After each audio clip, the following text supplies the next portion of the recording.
अब हमारा next topic है that is a fourth order. हमने 3 ऑर्डर्स पढ़े हैं। अब क्या कोई फोर्थ ऑर्डर भी है प्रेजेंट, उसके बारे में पढ़ेंगे कि जब हमारे जो वेस्टर्न यूरोप है उसके अंदर बहुत सारी टाउन्स आने शुरू हो गई, टाउन में बहुत सारे लोग रहना शुरू कर दिए, तब क्या हुआ। ठीक है, अभी हम लास्ट टॉपिक में पढ़ के आए हैं कि जो एग्रीकल्चर है वो इंक्रीज हो गया था। इसकी वजह से क्या हुआ, क्योंकि ज़्यादा न्यूट्रिशन मिल रहा है तो लोग जो है, पॉपुलेशन जो है वो बहुत ज़्यादा इंक्रीज होनी शुरू हो गई।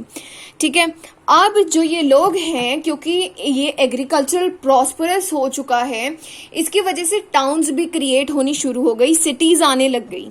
ठीक है, सिटीज़ आई तो क्या हुआ, लोग जो हैं ऐसे पहले क्या करते थे, जो जितने भी ट्रेडर्स थे वो घूमते थे मैनर टू मैनर। मैनर मतलब कि जितनी भी एक लॉर्ड की जितनी भी प्रॉपर्टी होती थी, ठीक है, मैनर, एक मैनर से दूसरे मैनर जाते थे, अपना सामान जो है वो सेल करके आते थे। पर अब क्या हुआ, एक पर्टिकुलर एरिया को डेवलप कर दिया गया कि यहाँ पर सारे ट्रेडर्स आएंगे और लोगों को जो है अपना प्रोडक्ट सेल करेंगे। तो वो जगह कौन सी होती है, मार्केट होती है। तो मार्केट का भी डेवलपमेंट होना शुरू हो गया। ठीक है, अब हमने पढ़ा था 11th सेंचुरी से एग्रीकल्चर जो है वो ज्यादा होना शुरू हुआ। तो ये सारे प्रोसेसेस जो है वो 13th सेंचुरी के अंदर बहुत ज्यादा जो है परसेप्टिबल हो गए, मतलब लोगों को दिखने शुरू हो गए कि ये सारी चेंजेस बहुत ज्यादा आने लग गए हैं। ठीक है, अब क्योंकि टाउन्स आ गई हैं, इसकी वजह से रोड्स बनानी शुरू कर दी, क्योंकि ट्रेड जो है वो बहुत ज्यादा इंक्रीज होने लग रहा है। ठीक है, लोग जो है अपनी शॉप्स को सेटअप करना उन्होंने शुरू कर दिया। ठीक है, अब क्या हुआ, ये जो टाउन क्रिएट हुई है, टाउन जो है जो कि रोमन एम्पायर के अंदर बिल्कुल खत्म हो गई थी। जब रोमन एम्पायर जो है जब उसका एंड हुआ ना, तो टाउन्स जो है वो बिल्कुल डिस्ट्रॉय सी हो गई थी। अब दोबारा से जो है ये टाउन्स जो हैं वो क्रिएट होनी शुरू हो गई। अब इन टाउन्स के अंदर क्या होता था, जो लोग रहते थे इसके अंदर, वो लॉर्ड की जो इन्फ्लुएंस है ना उससे काफी दूर होते थे, लोग काफी फ्री होते थे। तो यहाँ पर क्या होता था, बहुत सी फ्रीडम होती थी लोगों के पास। ठीक है, वो लोगों की बात नहीं, वो लॉर्ड्स की बात नहीं मानते थे, बट वो क्या करते थे कि जैसे लॉर्ड ने जो कह दिया वही होगा, ऐसा नहीं होता था। पर अब वो जो है लॉर्ड को टैक्सेस भरते थे। क्यों, क्योंकि जो पूरी टाउन है वो किसकी जगह पर बनी हुई है, वो लॉर्ड की जगह पे बनी हुई है। तो अब उसे टैक्स पे करते थे, पर फ्री थे वो। ठीक है, और ऐसी जो है कहावत शुरू हुई थी कि टाउन एयर मेक्स फ्री, मतलब कि जो टाउन की जो हवा है वो एक पर्सन को जो है फ्री बना देती है। क्योंकि जो टाउन से दूसरी जगह पर जो स्मॉल विलेजेस वगैरह के अंदर जो लोग रहते थे वो तो अभी भी जो है लॉर्ड के इन्फ्लुएंस के अंदर थे। जब क्यों कहते थे कि अगर आप टाउन के अंदर चले जाओगे तो आप फ्री हो जाओगे, क्यों कहते थे, अगर कोई सर्फ है, सर्फ हमने पढ़ा था दैट इज अनफ्री पीजेंट, अगर कोई सर्फ जो है वो टाउन में चला जाता है, मतलब एस्केप कर जाता है, भाग जाता है टाउन के अंदर। ठीक है, और अगर जो लॉर्ड है उसे 1 साल प्लस 1 डे, मतलब 1 साल से 1 दिन ऊपर तक अगर वो जो लॉर्ड है सर्फ को ढूंढ नहीं पाता है ना, तो वो सर्फ जो है वो एक फ्री पर्सन बन जाएगा, एक फ्री मैन बन जाएगा। ठीक है, इसकी वजह से कहा जाता था टाउन एयर मेक्स फ्री। ठीक है, 13th सेंचुरी के अंदर इतने सारे चेंजेस हुए कि टाउन्स जो है वो डेवलप होनी शुरू हो गई। अब ये फोर्थ ऑर्डर कौन है, फोर्थ ऑर्डर जो है वो लोग हैं जो कि टाउन के अंदर रहते थे। अब देखो कौन कौन रह रहे हैं, जो मर्चेंट्स हैं, ठीक है, मर्चेंट्स ट्रेडर्स वो आ गए। ठीक है, जो टाउन की चीजों को कंट्रोल करते थे वो लोग आ गए। ठीक है, और फ्री पीजेंट्स आ गए और सर्व्स आ गए जो कि एस्केप करके आए हैं अपनी जगह से टू द टाउन। ठीक है, फ्री होने के लिए। तो इन सभी लोगों को बोला जाता था द फोर्थ ऑर्डर। ठीक है, हमने 3 ऑर्डर्स पढ़े थे, अब चौथा ऑर्डर भी आ गया क्योंकि बहुत सारी प्रॉस्पेरिटी आने लग गई और फ्यूडलिज्म जो है वो खत्म होना शुरू हो गया। अब हर एक जो टाउन है उसका एक स्पेशल फीचर होता था, वो था गिल्ड। गिल्ड क्या होता है कि एक एसोसिएशन बनाई गई है लोगों के द्वारा जो कि एक सेम काम करते हैं। जैसे इंडस्ट्री के लोगों ने एक एसोसिएशन बना ली अपनी, ठीक है, उसे बोला जाएगा गिल्ड। क्राफ्ट पर्सन हैं उन्होंने अपनी एक गिल्ड बना ली। तो ऐसे करके काफी सारी गिल्ड्स बनाई जाती थी इन दी टाउन, ठीक है। ये क्या करते थे, जो गिल्ड है वो क्या करती थी, एक एसोसिएशन है जो कि कंट्रोल करती थी क्वालिटी को, जितना जो भी प्रोडक्ट जो है वो प्रोड्यूस किया जा रहा है उसकी क्वालिटी को इंश्योर की अच्छी क्वालिटी है, उसका प्राइस क्या होगा, उसकी सेल कैसे होगी, उसे बेचा कैसे जाएगा, ये सारी चीजें जो है उन्हें कंट्रोल करती थी गिल्ड, ठीक है। इन एक जो है टाउन के अंदर एक गिल्ड हॉल बना दिया जाता था जिसके अंदर ये सारी मीटिंग्स जो है वो करी जाती थी, ठीक है। So that was guild, an important feature of every town in the western Europe, ठीक है। अब जैसे जैसे टाइम बढ़ता गया वैसे वैसे इंटरनेशनल ट्रेड जो है वो बहुत ज्यादा इंक्रीज होने लग गया। जैसे जो स्कैंडिनेवियन मर्चेंट्स थे, you can see in this map Scandinavia क्या होती है, ठीक है। स्कैंडिनेवियन मर्चेंट्स थे, वो क्या करने, साउथ की तरफ को जो है मूव करना उन्होंने शुरू कर दिया।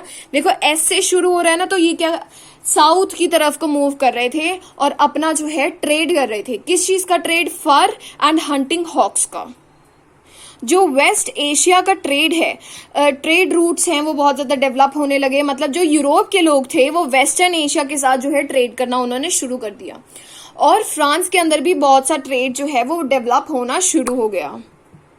Now the next topic comes, that is cathedral towns. Cathedral का मतलब होता है लार्ज चर्चेस। बहुत बड़े बड़े चर्च जो होते हैं उन्हें बोला जाता है कैथेड्रल। जो ये कैथेड्रल हैं वो फ्रांस के अंदर बनाए गए थे, और 12th सेंचुरी से जो हैं, जो बहुत बड़े बड़े मर्चेंट्स थे, रिच मर्चेंट्स थे, उन्होंने डोनेशंस देनी शुरू कर दी क्लर्जी को, ताकि वो बहुत बड़े बड़े जो हैं चर्च बनाने शुरू कर दें।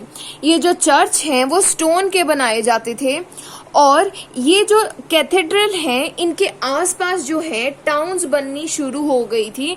मतलब लोग जो हैं इनके पास सेटल होना शुरू कर दिया था इन्होंने, तो इसकी वजह से टर्म आई है कैथेड्रल टाउन्स, राइट। तो ये बहुत ज्यादा पॉपुलेटेड होती थी, बहुत ज्यादा पिलग्रिमेज मतलब तीर्थ यात्रा यहाँ पर करी जाती थी। लोग रिलीजियस पर्पस के लिए यहाँ पर विजिट करने आते थे इन कैथेड्रल्स को, और इसके आसपास छोटे छोटे और टाउन्स भी जो है वो डेवलप होने शुरू हो गए थे। So that was cathedral towns. ये जो कैथेड्रल्स होते थे इसे इस तरीके से डिजाइन किया जाता था ताकि जो पॉप हैं या फिर जो फादर हैं, प्रीस्ट हैं, उनकी आवाज जो है, जितने भी प्रेजेंट वहां पर लोग आए हैं उन्हें आराम से जो है ऑडिबल हो, उन्हें सुन पाए। और जो ये चर्चेस होते थे इनकी विंडोज पे स्टेन्ड ग्लासेस लगाए जाते थे जिसके अंदर कोई स्टोरी जो है वो बताई जाती थी। You can see in this video और पिक्चर। जो इवनिंग का टाइम होता था तब क्या होता था, जो अंदर चर्च है उसके अंदर कैंडल्स जो हैं वो जला दी जाती थी, जिसकी वजह से जो चर्च का अंदर का व्यू है वो बिल्कुल बाहर से विजिबल होता था। Now our next topic is crisis of 14th century. 14th century means 1301 to 1400 CE, right? तो क्या हुआ कि जब अभी हमने देखा 11th सेंचुरी से सारी चीजें जो हैं बहुत पॉजिटिव होनी शुरू हो गई। एग्रीकल्चर, ट्रेड एंड ऑल, ये सारी चीजें जो हैं पॉपुलेशन के साथ साथ ज्यादा होनी शुरू हो गई थी। पर ऐसा क्या हुआ 14th सेंचुरी के अंदर कि सारी ये जो पॉजिटिव चेंजेस थे वो नेगेटिविटी की तरफ जो है बढ़ने शुरू हो गए। क्राइसिस का मतलब है इकोनॉमी बिल्कुल खराब हो जाना, और जो सोसाइटी है वो बिल्कुल अनबैलेंस हो जाए, तब हम कहते हैं क्राइसिस जो है हुआ है। तो 14th सेंचुरी के अंदर 3 चीजें बहुत ज्यादा बुरी हुई। फर्स्ट चीज थी फूड शॉर्टेज। फूड का जो है एनिमल्स के लिए भी और ह्यूमन बींग्स के लिए भी बहुत ज्यादा कम जो है स्कार्सिटी हो गई थी। उसके बाद शॉर्टेज ऑफ मेटल मनी, मतलब कि जो मेटल सिल्वर के जो कॉइन्स बनाए जाते थे उसके लिए मेटल की बहुत ज्यादा शॉर्टेज हो गई, उसके अंदर भी डिक्लाइन आ गया। सिल्वर के यूज से हम बनाते थे कॉइन्स वेस्टर्न यूरोप के अंदर, ठीक है। और अब क्या हुआ, जो माइंस थी, सिल्वर की माइंस थी ऑस्ट्रिया के अंदर और सर्बिया के अंदर, ये जो है बहुत ज्यादा शॉर्टफॉल में चली गई। यहाँ पर जो है सिल्वर की शॉर्टेज हो गई। कहाँ पर, ऑस्ट्रिया, सर्बिया के अंदर। और जो थर्ड नेगेटिव चीज थी जिसकी वजह से क्राइसिस हुआ, दैट वाज ब्यूबोनिक प्लेग। मतलब रैट्स की वजह से जो है ह्यूमन बीइंग्स को एक इन्फेक्शन होना शुरू हो गया। उसकी वजह से जो पॉपुलेशन है वो बहुत ज़्यादा रेशो के अंदर जो है उसकी डेथ हो गई, पॉपुलेशन बिल्कुल रिड्यूस होनी शुरू हो गई। So now we will discuss each of these points in detail. अब जैसा हमने पढ़ा था कि 5th to 10th सेंचुरी के अंदर क्या था, बहुत ज़्यादा कोल्ड क्लाइमेट था। 11th सेंचुरी से शुरू हुआ वार्म क्लाइमेट, जिसकी वजह से एग्रीकल्चरल प्रोस्पेरिटी आई वेस्टर्न यूरोप के अंदर।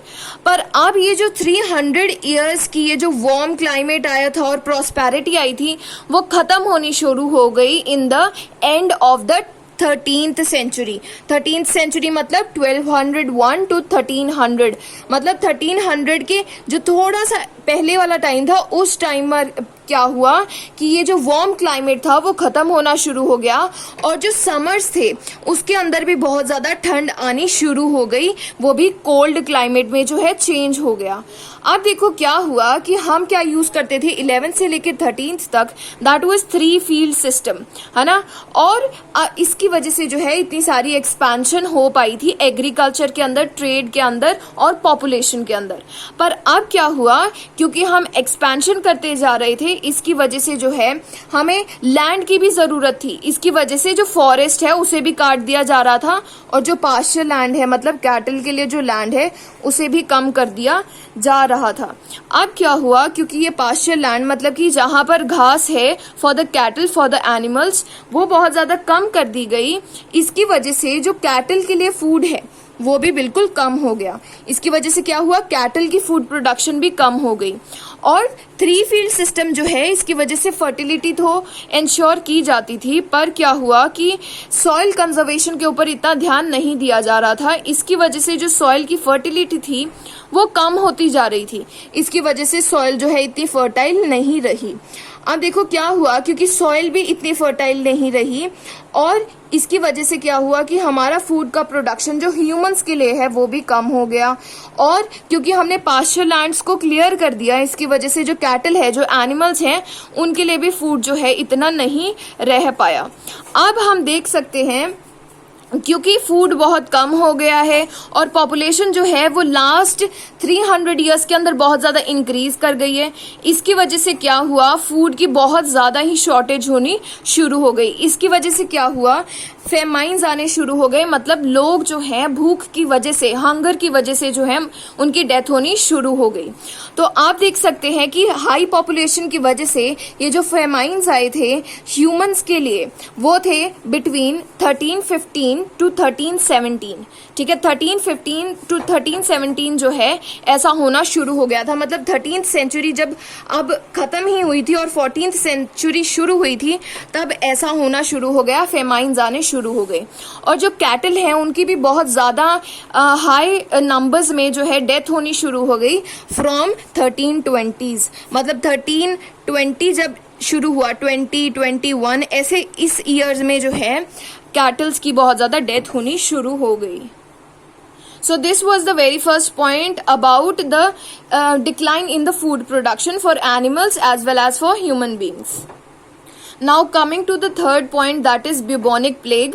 मतलब कि जो रैट्स हैं उनके अंदर एक ऐसा इन्फेक्शन था जो कि ह्यूमन बींग्स के अंदर ट्रांसफर हो रहा था। जैसे आज के प्रेजेंट टाइम में अगर हम बात करें corona virus, that is the same कि ह्यूमन बींग्स जो हैं एक दूसरे को इन्फेक्शन जो है वो स्प्रेड करते जा रहे हैं, वैसा ही इन्फेक्शन था ब्यूबोनिक प्लेग। अब क्या हुआ, क्योंकि हमारे ये 14th सेंचुरी में बहुत सारा ट्रेड जो है वो शुरू हो चुका था। अब इसकी वजह से यूरोप जो था उसके अंदर बहुत सी शिप्स आती थी ट्रेड के लिए। ठीक है, ये जो शिप्स आती थी इनके अंदर कुछ ऐसे रैट्स भी आने शुरू हो गए जिनके अंदर ये इन्फेक्शन था, ये ब्यूबोनिक प्लेग था।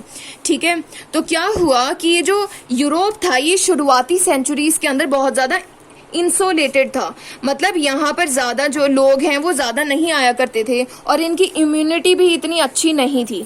इसकी वजह से जो ये रैट्स हैं इनकी वजह से ये इन्फेक्शन जो है यूरोपियन जो लोग हैं उन्हें बहुत ज़्यादा इन्फेक्ट करना उन्होंने शुरू कर दिया। तो अब क्या हुआ कि जैसे 13th सेंचुरी शुरू हुई थी, देखो 14th century means 14th century crisis हम पढ़ रहे हैं, 14th सेंचुरी मीन्स 1301 to 1400। अब आप बिल्कुल बीच में जाएंगे तो यू विल गेट 1350। इससे पहले 3 ईयर्स जो हैं 1347 to 1350, ये जो टाइम पीरियड है that is the time period जब ये ब्यूबोनिक प्लेग बहुत ज़्यादा स्प्रेड हो गया था। और 1360s और 1370s के अंदर भी यूरोप के अंदर ये जो है स्प्रेड हो रहा था, पर थोड़े कम नंबर्स में। ठीक है, अब अगर बात करें ये जो ब्यूबोनिक प्लेग है उसकी वजह से कितने % जो हैं लोग मर रहे थे, ठीक है, उसे बोला जाता है मोर्टेलिटी रेट। मतलब कि कितने % due to this infection were dead, उसे बोला जाता है मोर्टेलिटी रेट। तो ज़्यादातर जो ऑन एन एवरेज पूरे यूरोप का 20% लोग जो हैं वो मर रहे थे, मतलब आउट ऑफ एवरी 100 पीपल 20 लोग तो मर ही रहे थे। पर कई जगह पर जो बहुत ज़्यादा ही इस चीज़ से अफेक्ट हो गए थे उन प्लेसेस पे 40% का भी मोर्टेलिटी रेट था, इतना ज़्यादा मोर्टेलिटी रेट भी था। अब अगर बात करें फाइनल रिजल्ट की, इसमें क्या हुआ, जब हमारा 1300 ईयर था तब यूरोप की टोटल पॉपुलेशन थी दैट वाज 73 मिलियन। ठीक है, 73 मिलियन लोग जो हैं यूरोप के अंदर रहते थे। पर अब जब ये 14th सेंचुरी के अंदर ये जो ब्यूबोनिक प्लेग फैला था, इसकी वजह से क्या हुआ, 1400 के अंदर जो पॉपुलेशन है वो रह गई सिर्फ 45 मिलियन। राइट, अब हम देखते हैं इसका और क्या इफेक्ट पड़ा, फाइनल इम्पैक्ट क्या था। अब क्योंकि 73 मिलियन से 45 मिलियन पॉपुलेशन हो चुकी है, इसकी वजह से क्या हुआ, इतने ज़्यादा अमाउंट में लोग जो हैं वो नहीं रहे हैं, इसकी वजह से पॉपुलेशन जो है वो बहुत ज़्यादा कम हो गई है। ठीक है, अब लेबर भी ऐसे ही कम हो गई, जो लेबर फोर्स जो कि इंडस्ट्री में काम करेगी, फैक्ट्री में काम करेगी या फिर एग्रीकल्चरल लैंड पे काम करेगी, वो भी बहुत ज़्यादा कम हो गई। ठीक है, अब क्या हुआ, क्योंकि पॉपुलेशन कम हो गई है, इसकी वजह से ये जो हमारे एग्रीकल्चरल गुड्स हैं, मतलब वीट, मेज, कॉर्न, ये सारे जो खाने का सामान है वो खरीदने वाले लोग कम हो गए। ठीक है, अब जब किसी भी चीज़ की डिमांड कम होती है तो क्या होता है, उसका प्राइस भी कम हो जाता है। ये इकोनॉमिक्स में हम पढ़ते हैं कि अगर किसी भी चीज़ की डिमांड बहुत ज़्यादा कम हो गई है तो क्या होगा, कोई अगर किसी को खरीद ही नहीं रहा कोई भी प्रोडक्ट, तो क्या होगा, उसका प्राइस जो है वो डिक्रीज हो जाता है। इसकी वजह से क्या हुआ, जो एग्रीकल्चरल गुड्स का प्राइस है वो कम हो गया क्योंकि पॉपुलेशन डिक्रीज हो गई और लेबर भी डिक्रीज हुई इसकी वजह से। तो क्या हुआ, अब लेबर की भी ज़रूरत थी हर एक जगह पर काम करने के लिए, इसलिए लेबर की जो डिमांड है वो ज़्यादा हो गई, क्योंकि लेबर जो है अब बहुत ज़्यादा कम हो गई है। लेबर की ज़रूरत है पर इतनी लेबर नहीं है, इसलिए डिमांड ज़्यादा हो गई। अब क्या हुआ, क्योंकि लेबर बहुत कम है, अब लेबर को जितना पैसा पहले देते थे उससे कई गुना ज़्यादा जो है अब देना पड़ रहा था। इसकी वजह से ये जो लेबर है इसकी डेली इनकम मतलब कि वेज, जो हर रोज इन्हें हम इनकम दे रहे हैं उसे बोला जाता है वेज भी इंक्रीज हो गई।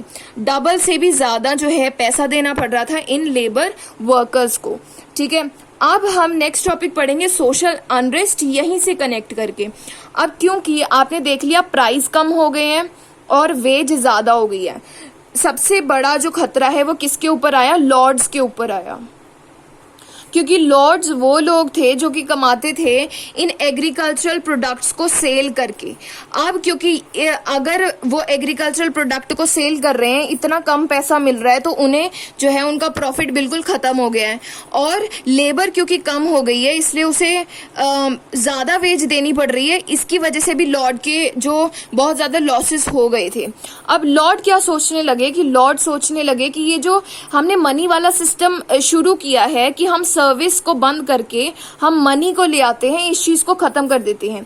ये चीज हमने लास्ट वीडियो में डिस्कस करी थी कि मनी का यूज जो है वो शुरू हो गया था। अब क्या कह रहे थे लॉर्ड की दोबारा से फ्यूडलिज्म को ले आओ और ये जो मनी है इस चीज को खत्म करो, मनी जो हम ट्रांजैक्शन मीडियम यूज कर रहे हैं उस चीज को खत्म करो और फ्यूडलिज्म को जो है दोबारा इम्पोज कर दो।